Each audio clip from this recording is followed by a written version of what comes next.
Ladies and gentlemen, welcome to another first round match here in the Wrestling Trivia Challenge Championship Tournament. I am your host, the longest reigning champion in Wrestling Trivia Challenge history, the Pennsylvania sensation, Greg Cherry. And we got a great match for you here in the Slam division. And the winner of this match will face Mark Moffat in the second round in the quarterfinals. And it could be a potential Halifax, Nova Scotia match. In fact, the former champion wins, but we will see if that in fact happens. So let me introduce our contestants. First of all, we have our number 4 seed. I believe he is from Minnesota. Correct me if I'm wrong. Yep. Yes, you're from Minnesota. It is Joe. Joe, welcome to the show. How's it going? Not too bad. I mean, this is your first opportunity here in the Wrestling Trivia Challenge, and you get this opportunity in this massive tournament we're having. What do you think of today's match? You're facing off against the former champion today. I think it's going to be a tough challenge, but I'm up for it.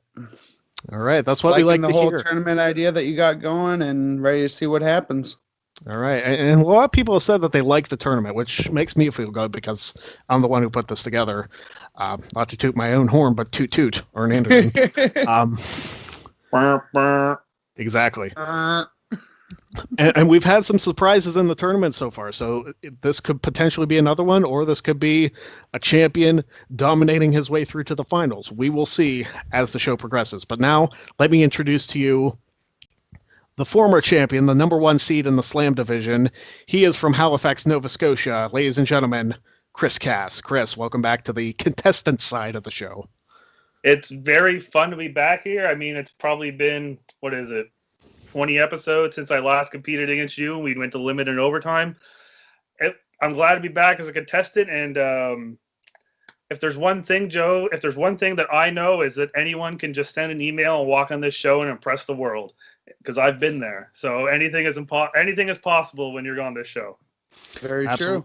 Absolutely. And you know what? Chris came on the show in season 3 and defeated Jeff, and Jeff won the title back in that epic season 3 episode 5 match between Chris and Jeff that went to overtime. If you haven't seen that episode, check it out after you watch this one, because that one was probably one of, if not the best episode we've ever done on the show. I was just going to say the same thing. It was probably one of the best matches of all of them, honestly. Got me recognized, and now I'm working with you guys, so who knows? I mean, good things happen when you put on good shows for the people. So yep. We're going to see another one here today. All right. Now let's go over the rules. There are 20 questions. The first person to 10 points, or whoever gets the most points after 20 questions, will win the match and move on in the tournament. Now, you guys have one skip that you can use throughout the duration, only on your question, because if you can't use it on somebody else's question, because it's basically a free guess. Yep. And I believe that's all the rules other than the Greg Cherry rule, where if you start a question on or before the buzzer, and it's correct, I give you credit. Obviously, if it's wrong, doesn't matter. Yep. So, as the number 1 seed, Chris gets the first question here. And we are ready to go. Chris, here we go. What was the first city to hold WrestleMania twice? 10 seconds. Go. Atlantic City. That is correct. Atlantic City, New Jersey. WrestleMania's 4 and 5.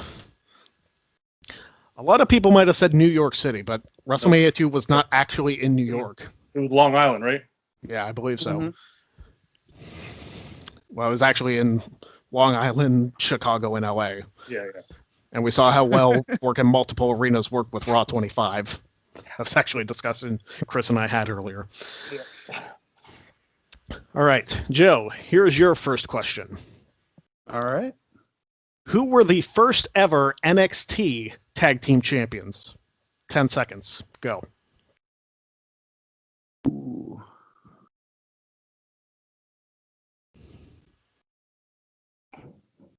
DIY. That is incorrect. Chris, 10 seconds. Go. I'm not sure if this is right, but it might be other guys' names. Was it Neville and Oliver Gray? That is correct. Very nicely done. I didn't go that far back. British Ambition was their tag team name. I did not remember that. I just remember that name. Anything can happen.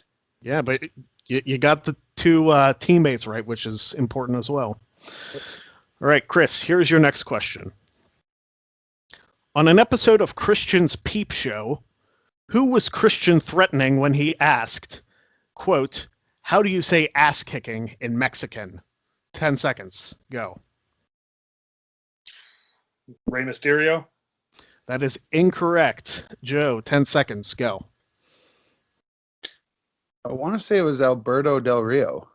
That is also incorrect. The correct answer is actually the Mexicools. See, I was thinking that too, and I'm like, would the Mexicools have been on that? Because it was the right era, but whatever. Oh, dang.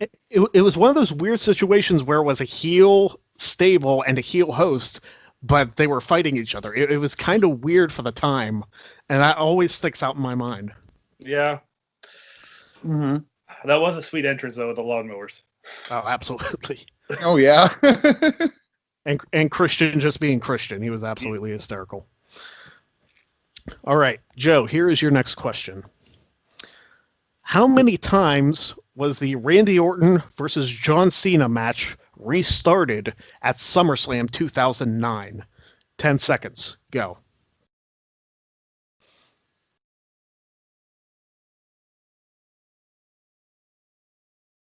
Twice. That is incorrect. Chris, 10 seconds. Go. Once? That is also incorrect. You went the wrong direction, Chris. It was 3 times. I was going to say 3, but... Orton got himself intentionally disqualified, and then they restarted the first time. He got himself counted out, restarted the second time. He got a pin with his foot on the ropes. That was the third time it got restarted. I remember being so mad at that match. I was like saying to the people, just give Cena the title at this rate. You restart the match so many times, and then Orton still won the match. The only thing I remember about that was a trivia question asked when I hosted about Brett DiBiase interfering. That's the only thing I remember. Yeah, I mean, it was a good match. It was entertaining, but so ridiculously overbooked. The 3 endings kind of killed it a little bit. Yeah. Because they all happened rapid fire, too. Yeah. Mm-hmm. But it is what it is. All right, Chris, your next question. Everybody's favorites. According to Spotify, whose theme song is titled Watch Me Shine? 10 seconds. Go. I was looking up these earlier, too. Skip. Screw it. Oh, you're skipping. Okay. Oh. Joe, did you happen to know that one? I wouldn't even have a guess. Well, it's the EST of NXT, Bianca Belair. See, I was looking up. I looked on like WB Music YouTube channel. And I was like, I got to know some of these, and I remember seeing that. Went out of my head who it was. Well, the NXT ones are kind of tricky because, yeah, I mean, people don't think of the NXT themes as much as they do the main roster. Hit me with a Rachel question. Let's go. You want the Rachel question? You're going to get one. And she always has those good ones, and here it is. How many wins does The Undertaker have at Survivor Series? 10 seconds. Go. Oh, God. How do you come up with this in like that little bit of time? Take a wild freaking guess. 6. That is incorrect. Joe, 10 seconds. Go. Wow.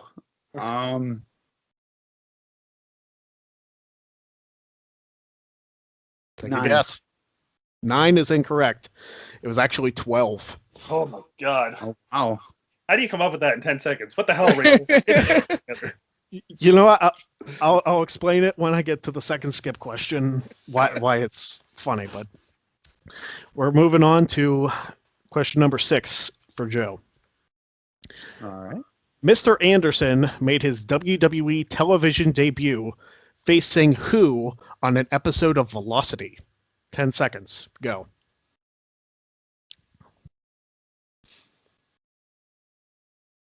Billy Kidman. That is incorrect. Chris, 10 seconds. Go. Funaki? That is correct. It is Yay! Funaki. Good guess. Thank you, Funaki. SmackDown #1 announcer. I remember that match because I don't know why that episode of Velocity sticks out to me. But I watched that match the first time he came out, and he was Mr. Anderson, not Mr. Kennedy at that point. Mm-hmm. And I just remember, like, instantly loving the gimmick. Kennedy was one of those guys where I instantly enjoyed him and wanted to see him more. Yeah. Well, he I had don't- it on the mic. Like, Yeah, I know. He's. It was one of those things where I don't enjoy a lot of people the first time I see them. It takes me a while, but him was instant. Oh yeah. I just wish he wouldn't have been so injury prone in WWE. Yeah, that's Mhm. what happens. You put on a Lakers jersey and your career goes to shit, right, LeBron? Oh, Oh, too soon. Oh. I don't watch the NBA, so what do I care?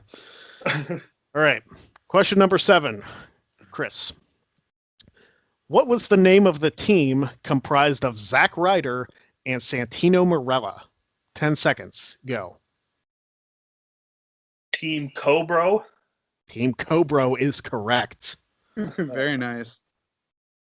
Cobra. Another one of those weird team amalgamations. Cobra. All right, Joe, your next question. What was the women's championship match at the 2002 King of the Ring pay-per-view? 10 seconds. Go. Ivory versus Jacqueline. That is incorrect. Chris, 10 seconds. Go. Trish Stratus versus Molly Holly. That is correct. It is Trish and Molly. Shortly after she started her purity gimmick. Yes. Classic. That's the one where she won the title too, didn't she? I believe so, yes. Yeah. All right, Chris, your next question. Which WWE Hall of Famer made a surprise appearance at the conclusion of the WCW Sin 2001 main event? 10 seconds. Go. Dusty Rhodes. That is incorrect. Joe, 10 seconds. Go. What was the question again? The question was, which WWE Hall of Famer made a surprise appearance at the conclusion of the 2001 WCW Sin main event? 10 seconds. Go. Ric Flair. That is incorrect. It was Road Warrior Animal. See, now I was gonna say that, and I got my pay-per-views mixed up because I thought Sin was the last one and not Greed, and I got them flip-flopped, and I knew Animal came out in like a mask, didn't he? Because he joined the Millionaires Club. Yeah, and Sid was laying there with his leg Wait, all bent. Were they the Millionaires Club or the Magnificent Seven then? I Whatever. don't remember. I don't remember Russo area WCW. Is that the one where Sid broke his leg? Yes, it was that. It was that match. And Animal came out after, so Sid's lying there with his leg 90 degrees. Good God. It's terrible. All right, Joe, this next one's on you. We got to get you on the board here, and you still have your skip. Yep. What was the name of John Cena's flipping facebuster that he used starting in 2003? 10 seconds. Go. I'm going to skip that one. All right, Chris, did you know that one? I believe it was the throwback, wasn't it? It was the throwback, yes. But Yep. no harm, no foul, Joe. No point for Chris because you skipped it. So, yep. This is why it made me laugh. Here's your skip question. How many losses does The Undertaker have at Survivor Series? 10 seconds. Go. 5. That's actually correct. It is 5. Wow. Oh. That's a heck of a guess. Good job. A+. There we go. Those couple questions made me laugh because Rachel actually sent in what was The Undertaker's record at Survivor Series. I was like, nobody in their right mind is going to get that. Yeah. What would his first loss have been? The Rock in the tournament at Deadly Game? Was that his first one?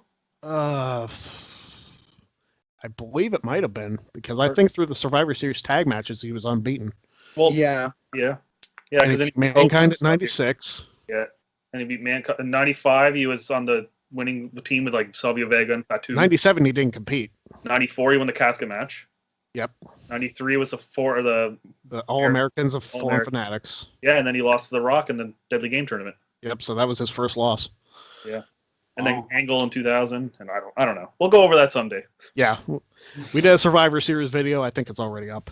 Yeah, it should be. All right, Scared Alive. Okay, yeah, we got you. All right. So, Chris, back to you for your next question, and your skips are gone. So, if you don't know, guess. Who won the NoDQ.com award for Faction of the Year in 2011? 10 seconds. Go.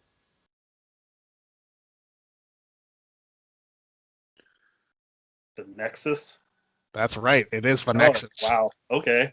You wouldn't think it would be because they were bigger in 2010. Yeah, because they were like the new Nexus then, but I guess it's still the Nexus. Yeah, it's still the Nexus. Yeah. All right. Joe, your next question.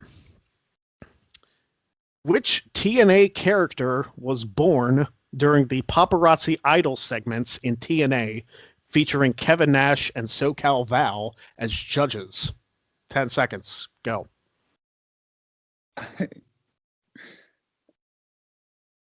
I have no idea. I wouldn't even have a guess. Well, you're out of time. Chris, 10 seconds for you. Go.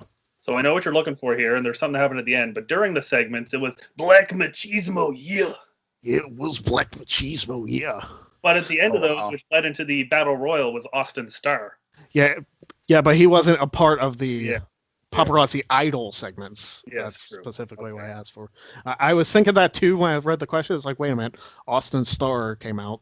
Yeah. In the knew what you were going for with old Black Machismo. Yeah.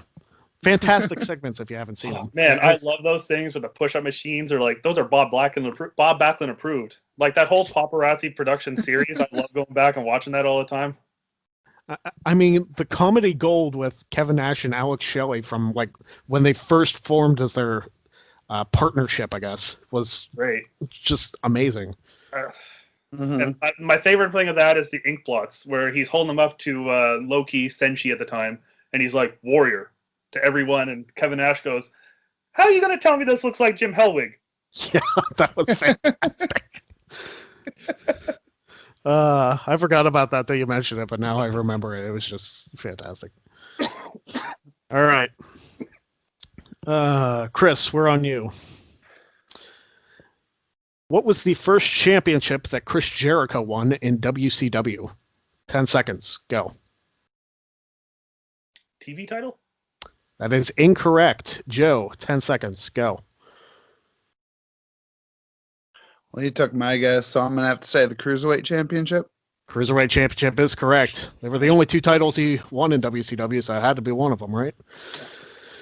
Oh, those were his only two? I believe so. I don't think he was ever tag champion or U.S. champion in WCW. Nope. Oh. Because his first U.S. title win was over Roman Reigns, surprisingly. Oh, wow. Oh, yeah, that's right. All right. So, Joe, we go back to you for your next question.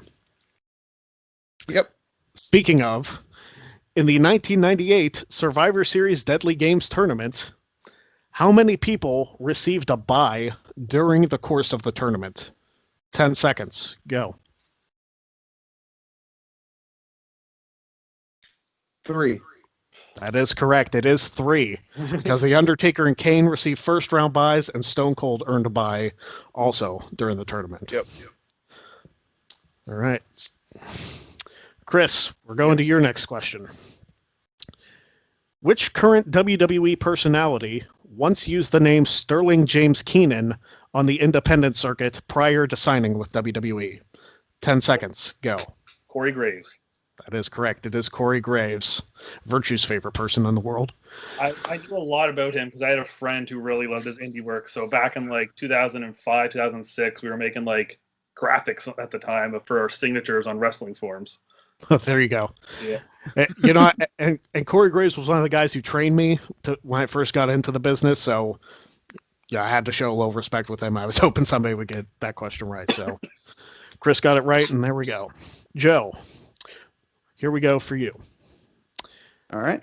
At which WWE pay-per-view did the first ladder match take place that did not have a championship at stake? 10 seconds. Go.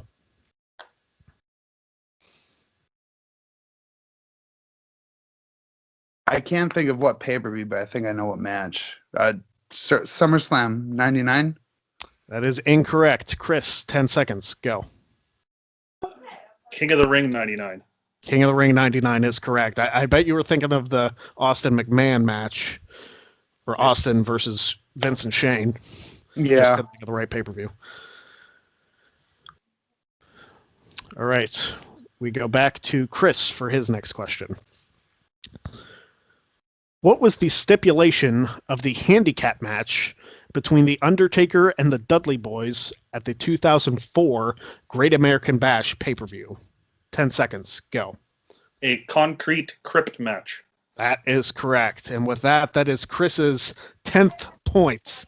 So with the final score of 10-3, moving on in the tournament for an all-Canadian quarterfinal match.